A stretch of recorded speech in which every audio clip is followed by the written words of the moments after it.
Welcome back to the COS Business Podcast. My name is Andrew Hasley, and I am the host of the show. Today we have on Mel Austin, and can you tell us a little bit what you do and what you're about? I am a professional beggar of laughs, so please be generous to me today. I appreciate it. I've been doing stand-up comedy now about almost 26 years, and maybe in the last 12 years I've made a shift and started producing clean comedy. Okay. I created a company called Laughing to Success Entertainment, and we pretty much take clean comedy out to the community from, churches to companies to hospitals and military and parties and school assemblies, and we really put a new way of enjoying different events, and people love to laugh.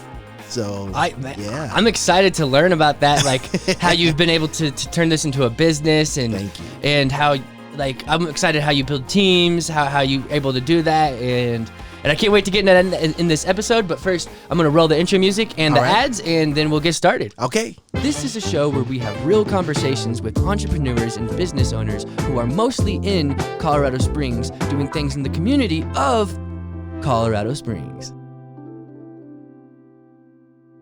One of our sponsors for the day is Atmos Planning. Atmos Planning is changing the way business owners and real estate investors are served by the financial services industry. They take an innovative approach with their personal CFO model to help visionaries maximize their net worth, impact, and quality of life. On top of all that, their clients typically save 20 to 30% in taxes, even if they are already working with a CPA or bookkeeper. If you have a goal to reach $1 million in revenue or more, a $1 million plus real estate portfolio, or even $1 million plus in after-tax profit while making an impact on the people around you, then schedule a call today. Their website is atmosplanning.com. ATMOS planning.com. So yeah, I'm interested to learn more about the business side and how you've been able to grow that. You've been doing it for 26 years, so you've seen the industry change, I'm pretty sure, and morph to a whole different beast. Definitely, man. Me creating this business was actually kind of an accident.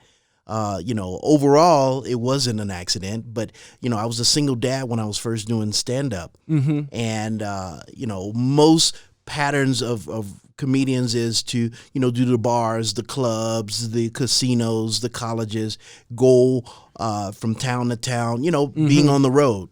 Well, being a single dad, I didn't want to leave my boys at home, so I wanted to make sure that I was there for them. And I stayed local, and I did, the local places. And then I started learning about opportunities right under my nose. You know, I would be somewhere and people would, hey, we're having a birthday party for John, a couple Saturdays from now. And I'm like, hey, have you ever thought about a comedian? They're like, no, I never thought of that. Right. And so I would go and perform, or it would be a church event, or maybe a company holiday party, or things like that. And so I just started offering opportunities to go in. And obviously in those places, you can't be dirty. Yeah. So it really kind of built my muscle towards being clean. And then I remember. It may even be harder to be a clean comedian. Well, a lot of people think that. For me, I don't know that it's really a challenge because I've been doing it so long. It's just a switch, And listen, I'm not prude in any way.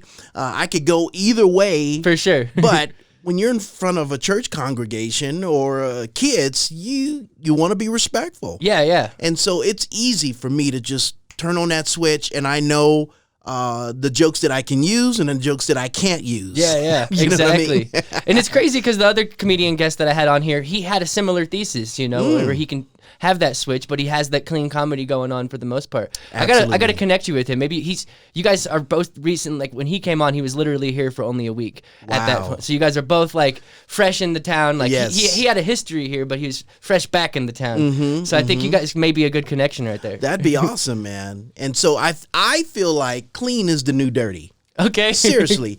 You figure, I've come across people, and I can see that 35 and up, they've heard the Richard Pryors and the George Carlins, and those are all great people. I'm not putting them down, but I'm saying I think over the years people have just heard the foul side of comedy for so long. Yeah.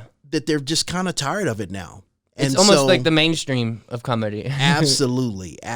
Yeah, man, we have when I say we, I have a team of comics that I work with out of Southern California. As a matter of fact, my list is about 200 plus. Yeah. And so I have a show. Which is where you're from, and you've only been here for like 4 weeks, right? I don't know if we discussed that on the show. Right. Well, originally from Chicago. Okay. But I grew up in LA, pretty much from age 8 up until now. Okay. And so... Yeah, you're from there. Yeah, exactly. And just, over the years performing with these different guys and girls, I know their style, I know their jokes, what would be appropriate at different events that I do.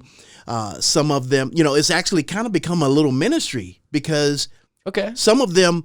were scared to death of being clean because they didn't know if they would step over the line or not. And so I have a show called Squeaky Clean Comedy that I had at the Ontario Improv, and then we moved it over to the Dave and Buster's.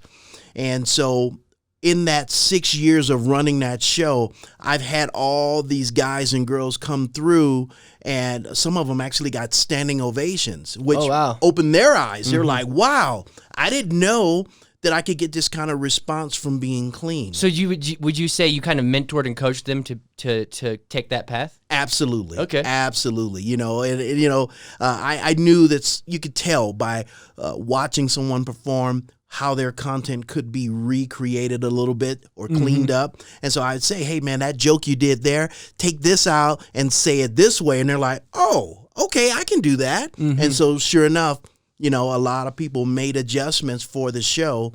And the people, I really got to thank the fans out of the Inland Empire. They really supported the show. That's awesome. They came out. They appreciated it. The fact that they could bring their kids and their grandparents to a show and no one be offended. They really got behind it. And so we just really grew. And and so I just huge created potential business. in that I can see. Absolutely. Yeah. So what's your goals out here? What brought you out here to Colorado Springs?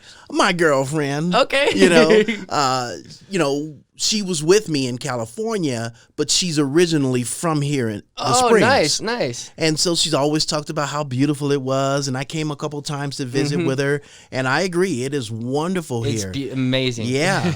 And so, I just said, you know what, let's go ahead and make the move.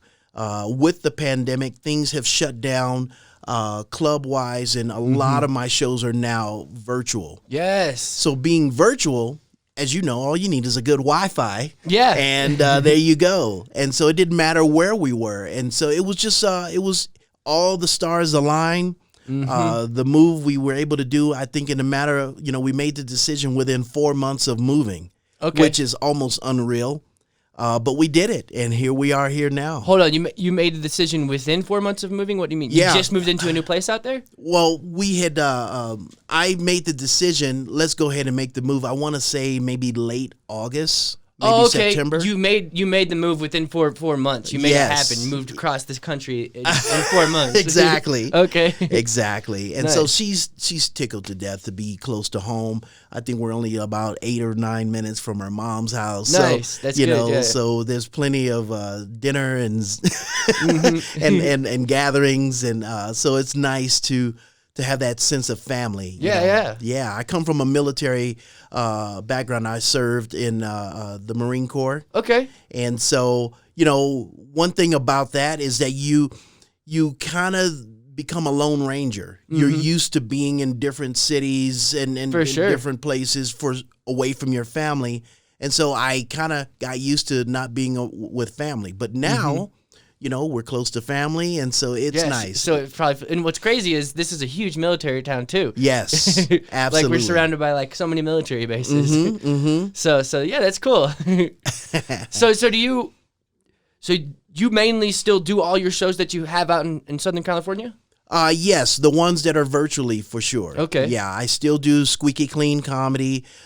We do it through Zoom. Okay. And, people, and what's really taken off, Andrew, and I really want to bring that here, is that we found a niche to help the nonprofit organizations. Nice. Where they do the promoting and sell the tickets to the people that support their cause.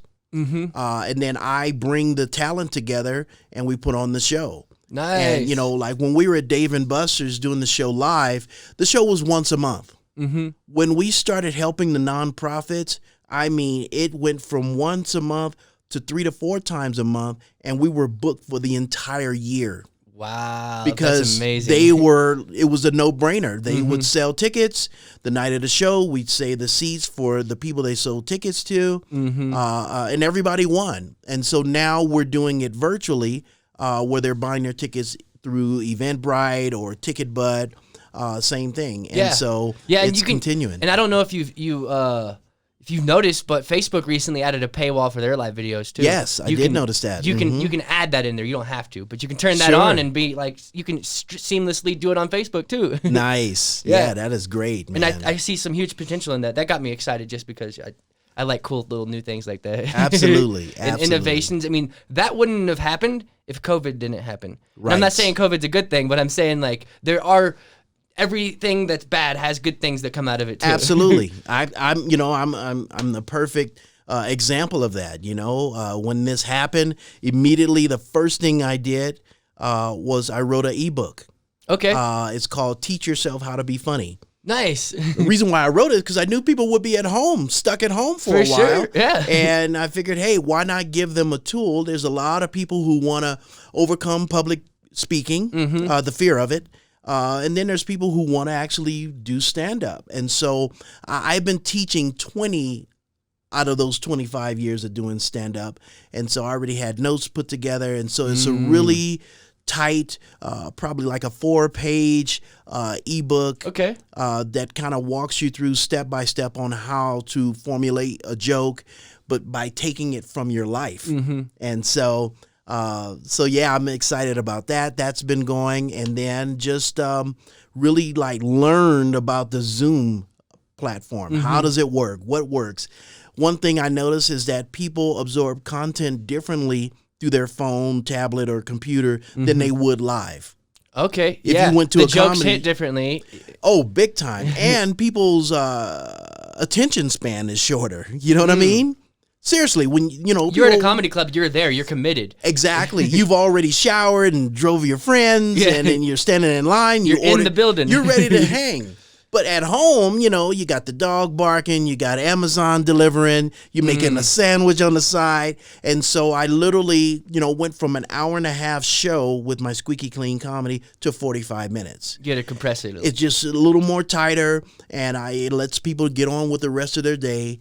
What I've noticed as an editor and as a creator myself, the power of constraining or cutting in half time allows you to also really compress the best parts. Yes. And it makes it just like improved and more efficient. Yes. And I've noticed that with performance on some of the videos I've made on TikTok. One video I made was a minute long, and it did well. It reached a lot of people pretty fast. And then I was like, okay, I want to see if I can compress that to 30 seconds. I compressed it to 30 seconds. It did 5 times better than the 1 minute one. So I was like, okay. Less is more. We've all heard that before, and it's really true. The less you do, the more impactful it is. Yeah. So, yeah. Simple. Because, I mean, having things concise allows you to really simplify and get to the core of the message. Yes. And that allows it to not confuse, and if you confuse, you lose. You're going to be more efficient, and believe it or not, you're going to bring more energy because you only have that certain window to do what you have to do. So I love it, man. Me too, it's definitely, I'm kind of liking the virtual thing. I mean, I know it's unfortunate what we have all witnessed through this, but there has been, like you mentioned, some great things that have come from it. Oh, for sure, yeah. To be able to do a show and then kick off my shoes and go in the next room is so much better than driving an hour each way to a show, and you know what I mean? For sure. And you can reach people in New York, people on the East Coast, West Coast, anywhere. Yeah, I do a lot of birthday roasts. Okay. And I did birthday roast? Yeah. Okay, so you roast the birthday person? Yeah, I have a questionnaire. Okay.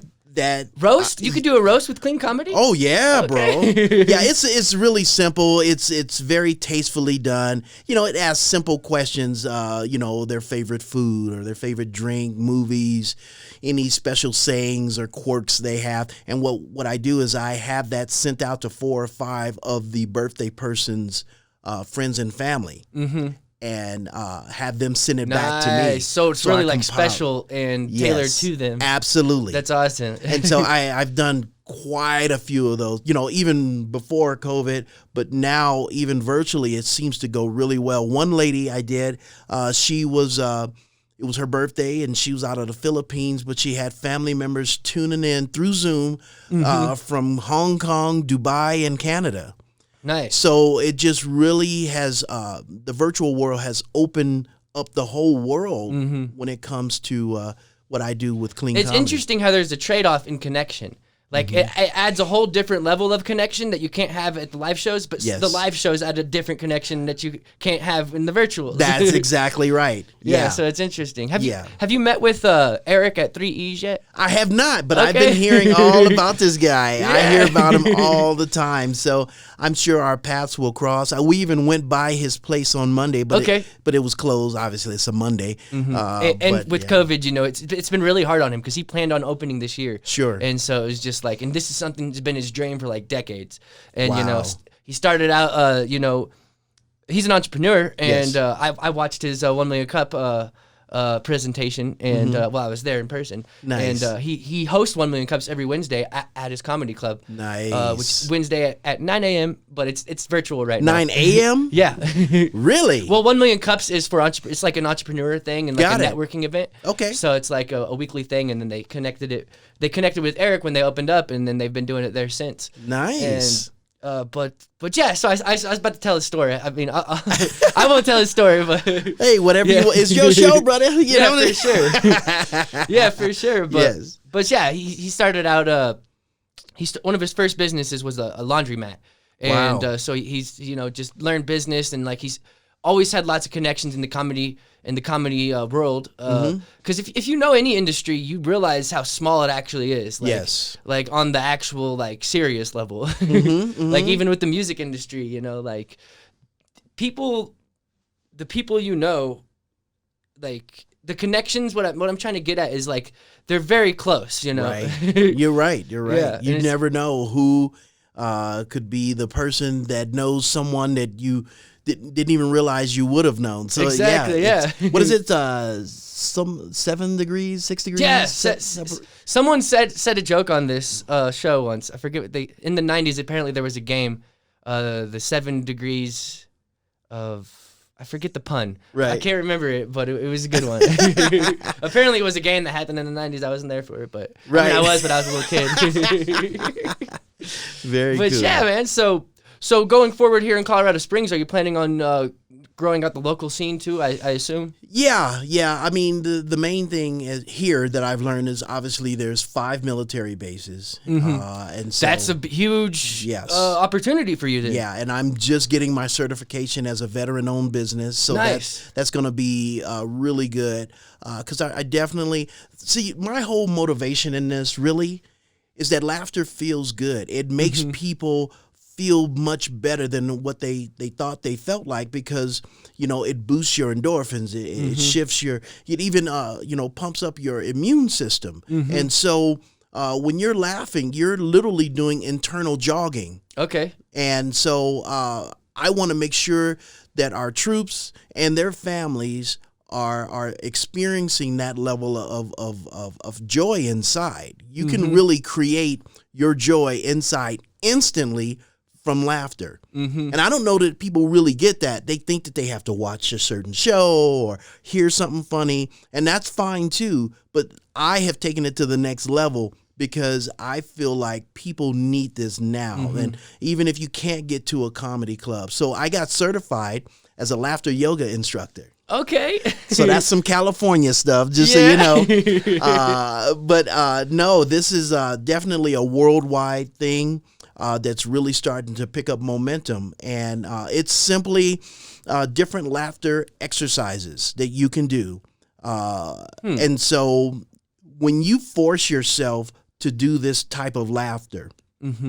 Over a period of time, it takes over and you can't stop laughing. Okay.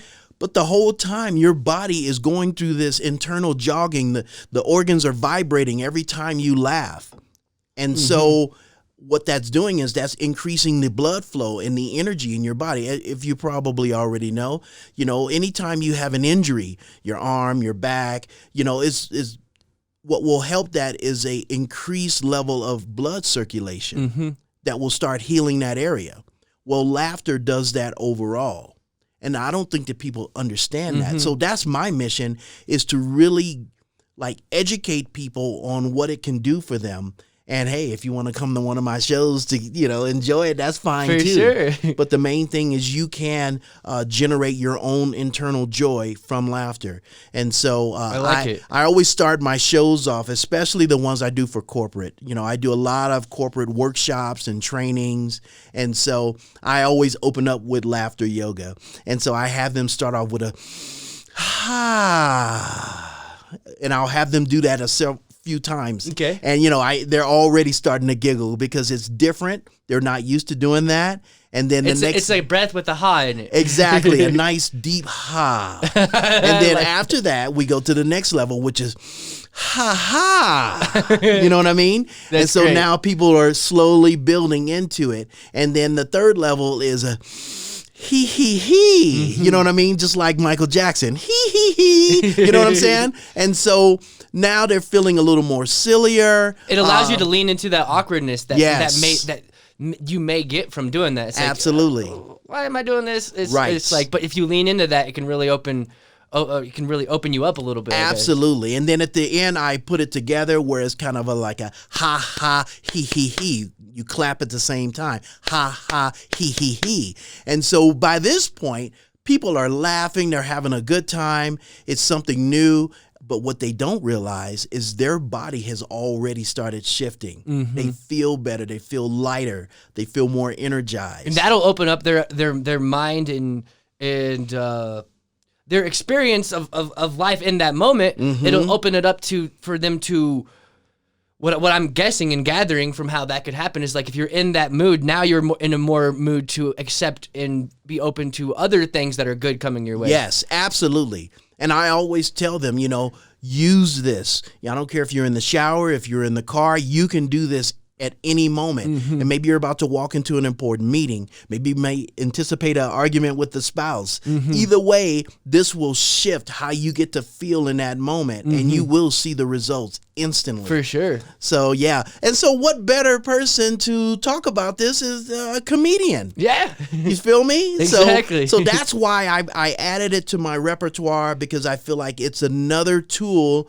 to allow people to feel good. You know what I mean? Our next sponsor is Vehement Visuals, my video production company. At Vehement Visuals, we really help business owners grow and save time using the power of strategic video production. We don't just want to make a pretty video for you, we want to actually get results, and we are determined to make sure that happens. We separate ourselves from videographers because we are here to serve businesses and business owners to really help them make an even bigger impact with what they do. If you'd like to schedule a strategy call today to see how we can possibly help you, then go to vehementvisuals.com and fill out the form at the bottom of the page. Do you think you could go into other yoga studios and teach a class there? Is that how you do that? I would love to do that because I also, I've been a big yoga student for maybe 20 years myself. Oh, nice. And so, believe it or not, during the pandemic, I also created my own laughter lazy yoga.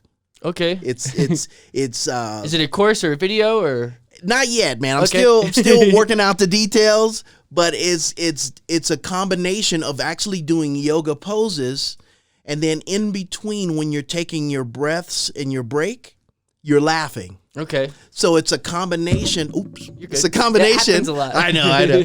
It's a combination. No, it's you of with every bringing it. guest. Right. I was like, man, you keep hitting my mic. No, I'm just kidding.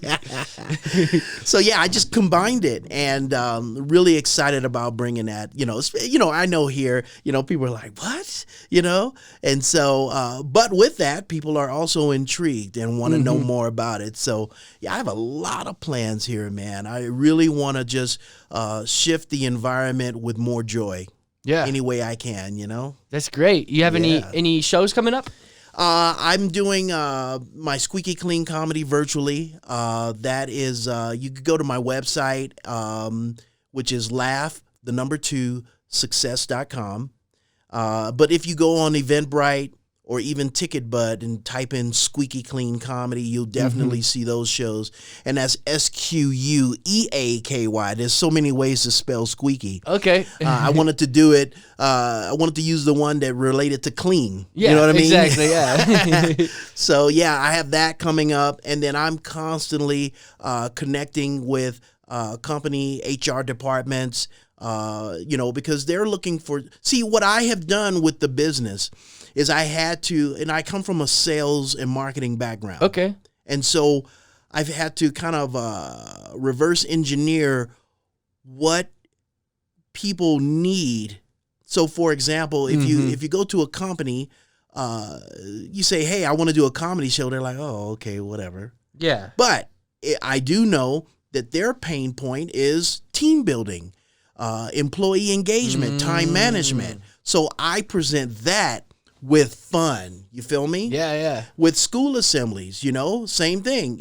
They want their kids to not bully. They want their kids to do well on tests. They want them to stay off drugs. So I present that with fun. You basically have to let people know how you can help them and what problem it could potentially solve. Exactly. And I love that you have a marketing background, because that's exactly what you would do if you're trying to sell a product. Absolutely. Absolutely. Same with senior homes, same thing. We want to empower the seniors to laugh more, because a lot of them are not as mobile as they used to be.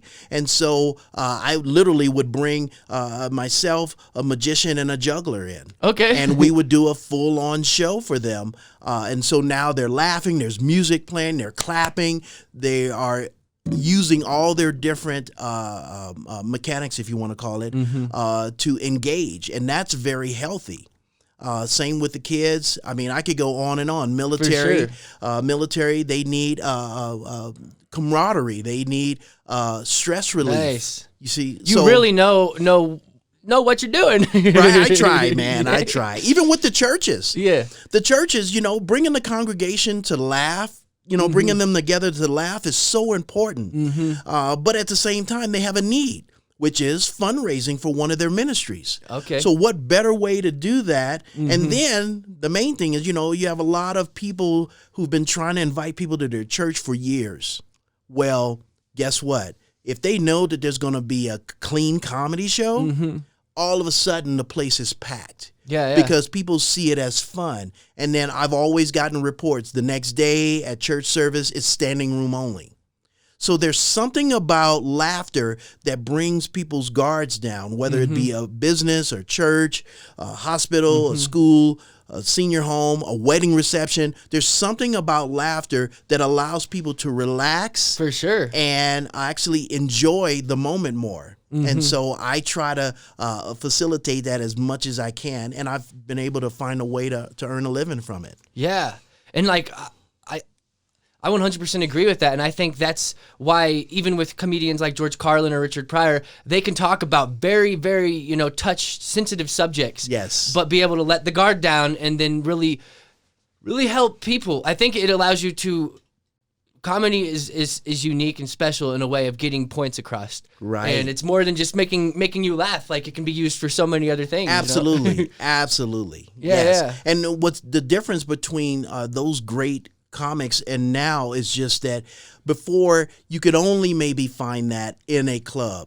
But I have been able to find a way to do this right in someone's multi-purpose room, right in a boardroom, right in someone's, in front of their congregation. So, you basically turned it into a service. Yes. Instead of just going out for a night to a comedy club. Yes. You've turned it into a service that could be utilized within these companies to help them grow and build connection. Like, that's awesome. Yes, sir. I got to tell you, man, I think one of my favorite parts is the holiday parties. Okay. Because before COVID, I would literally go out and I'd bring a DJ with me. Nice. And we would play games with these people. Okay. So when you see executives dancing, playing musical chairs, hot potato, dance off, Family Feud, and I do research on the company, so all the questions are relatable and revolved around them, so they still feel like they are walking away with value, but have a tremendous time at it. That is just a favorite because I've seen, what would you call maybe stuffy corporate people really relax. Yeah. And then their really employees see that and they're like, oh, he's actually a human. Yes, absolutely. He's not a robot that's telling me what to do every day. Exactly. Absolutely. Yeah, that's really cool. I really love what you got going on with this business. Thank you, man. Yeah, and I'm glad you're here in the Springs. Yes, sir. Yes, sir. Anything specifically you'd like to promote before we wrap this up? Definitely, I just want to promote that laughter does heal. Mm-hmm. However, people can find. To me, that's the most important part. Whatever it is, whether it's reading something funny, watching some old movies that make you laugh, gathering with friends if that's important to you, learning about laughter yoga, enjoying some clean comedy shows, and if I could be of any of assistance with that. My name is Mel Austin, and so you can find that on all the social media platforms, or Laugh, the number 2 Success, which is the website, and also my Instagram, and I'm on LinkedIn, and I think the biggest thing for me is I really want to go into the corporate. I really want to go into corporate because I feel like they work so hard, and there's a lot of pressure to work together for so many hours and to have to meet customer service needs and in the midst of all this working from home.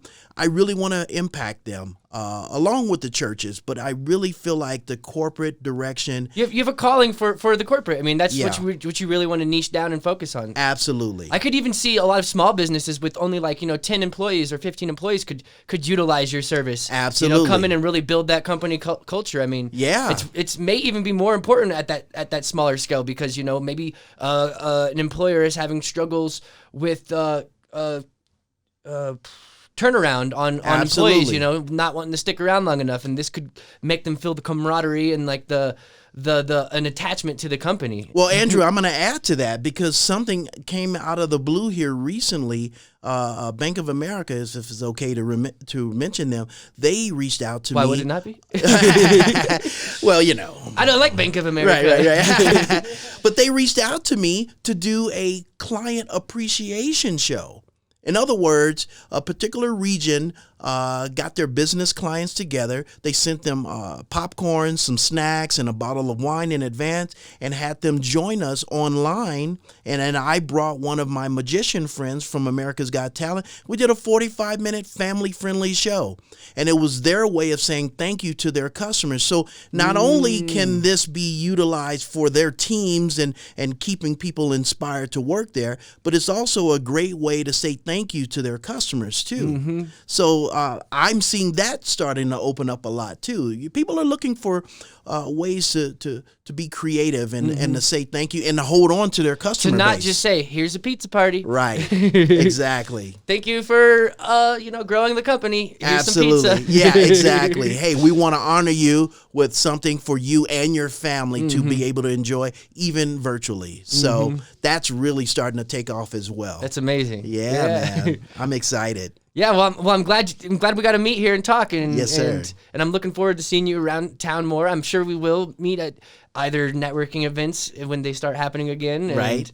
I'm excited for your business. I'm man. really loving it. Thank you, buddy. I appreciate you having me.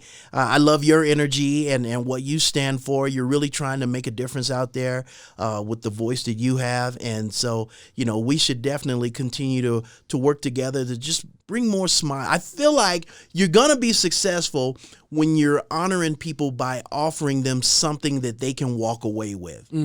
It can't only be about us lining our own pockets. It has to be something with passion and joy and love for what you do, and being able to make that into a service that provides value to the end user. So that's kind of what this podcast does. Exactly. It provides value without me asking for anything in return. Exactly. And it's just what it does, because there's value in that for me as well. Absolutely. What it does is it helped me build brand awareness for my business. Yes. And so I see the value in that, and I don't have to charge my guests for that. Right. So it's really cool. And it feels good to Yes. do, right? Exactly. It does. It really does. That's the most important part. People have to feel good. And, sometimes you got to turn off the TV, turn off the news. I mean, I'll tell you, in the first few weeks of this pandemic, I was doing positive. I was, journaling. I was meditating. I was doing yoga. But then I found that once I turned on the news, I didn't feel as good. And then I said, well, wait a minute. I have to protect this good feeling. Yes. And shut that stuff off. Now more than ever. Yeah. And, people say, oh, you have to be informed. Well, trust me. If there's something going on, I'm sure my dad's going to call me. I'm sure my girl's going to see something on social media and share it with me. If it's important enough, I will eventually find out. But I literally had to shut off all the negativity just to protect feeling that joy inside. And something about that, Andrew, when you can protect the joy and then do things that continue to feed that, amazing things start to shift in your outer world. Things around you start adjusting. So it's really important that people figure out what brings them joy and protect that and keep the negative out. And I think that they will see, just like I have, that no matter what the situation is, you can definitely thrive, even in a dire situation. For sure. And I think I touched on this on the last episode, but I think that has a lot to do with the higher vibrational thoughts and the lower vibrational thoughts. Look at you, bro. Look at you. Man, see, this is a good podcast now. We're really going deep. I love it. That's it. It's all about the vibration. Yes. Yeah, absolutely. And that's exactly what you're doing when you're protecting the joy, and you realize when you're focusing on that, those are the higher vibrational thoughts. Yes. And when your outer world starts changing around that, you're also changing things in your outer world to have those higher vibrational thoughts, which can lead to changing the whole state of the world. Oh, look at you. Come on, preach, brother. Preach. Come on. Yeah. Yes. And so it's like what happened with COVID and all these things, our collective feelings, our collective thoughts started shifting more towards that lower vibrational state. Right. As a percentage rate. Yes. And we got to make sure that we try to raise that collective vibration up. Absolutely. And it starts with yourself. It starts with you. You have to, first of all, get how important it is for you. And I do believe that birds of a feather, they do flock together. I think that's why we're connected. For sure. Because you start running into other people with those similar vibrations, and you guys connect and you connect and you connect. And so, and it works the opposite way too. The negative stuff, you connect to those kind of people as well. It can Which do you want to be? You know what I mean? For sure. You don't want to go down that dark vortex. Man, I'm more fired up about this conversation than anything. Hey. I'm glad you went there. Thank you, buddy. Yeah. Well, you went there with the joy.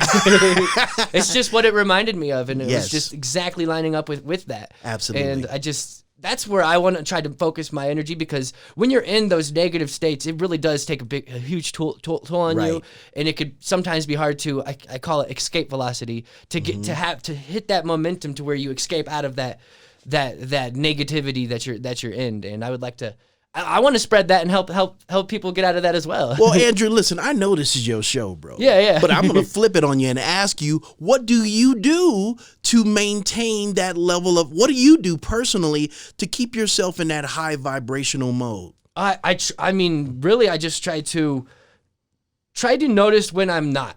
And then, nice. Realize what I can, and try to notice when I'm having those low vibrational kind of thoughts, and hold on, catch myself. There's certain mechanical things you can do to pull yourself out of that, like right, or, absolutely, laughter, smiling. Yes. You can slowly try to, once you're able to just realize, have the self-awareness to notice you're in those low vibrational states. Self-awareness. Yes. Have the self-awareness to notice that. Then you can really be like, okay, what what can I think of right now that is a high vibrational thought? What can I do? And then once you like actually start thinking of that, it's crazy how quick you can get sucked into the high vibrational. Just as quick as you can get sucked into the low vibrational. Yes, absolutely. And it's like if you're able to have the self-awareness, then you can shift it. Wow. And it's very interesting. And sometimes I get caught. I'm not able to have the self-awareness. Absolutely. And I'm just like, man, what's going on right now? Right. How did I slip down that path? Yeah. But at least you're aware that you slipped down that path. I feel like a lot of people aren't even aware how fast you can shift. And I feel like our emotions are the real red flags. If you don't feel good and you're complaining or arguing about something, that's a real... Immediately I know, oh, wait a minute, there's no joy in this. Wait a minute, what do I want? Well, I want this to work out. You know what I mean? Like, for example, last night, my girl's family, hey, we're coming over. And I'm like, what? Overwhelmed. Hey, this is, I got to see Andrew in the morning. What's going on, And so I went to the store and I said to myself, wait a minute, that doesn't feel good. And I said, you know what? Everything is going to work out. It's going to be an amazing time. That's exactly it. And I caught myself, and I was literally in the ice cream aisle. Nice. I don't know why, but, I just felt... You surrounded yourself by positive energy. Yeah, I didn't let what my concern was dictate how that night was going to go. I was able to shift in that moment. And then it may have crept in a little later, and I said, it's going to be a great night. Everything's going to work out. And sure enough, I got back home. And you could have been miserable the rest of the night if you wanted to. Exactly. So it's really what... And that actually gave me a thought, too. Yes. And I tried to try to remember this as an example, and it's always just sitting in the back of my head. Have you heard of the book by Viktor Frankl, Man's Search for Meaning?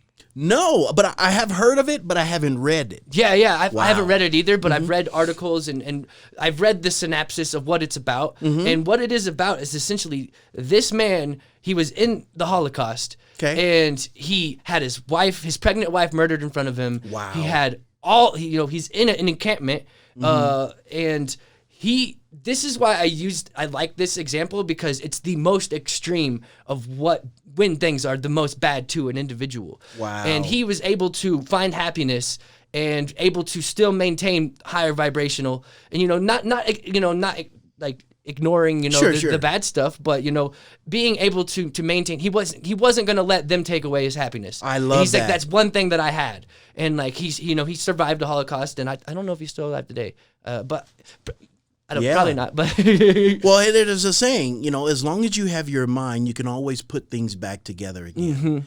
And I do see that sometimes people, when they're in that worry or concerned or frustrated state, it's so comfortable because the human chemistry is so used to that. It's actually comfortable. Let me say it a different way. We have all had different trials and tribulations over the years. And maybe now in the last few years, we've become a little more positive, a little more aware of how we want to be. But you still have years and years of the old way. And so it's something to be aware of, because now... That's going to tilt. That's going to fall.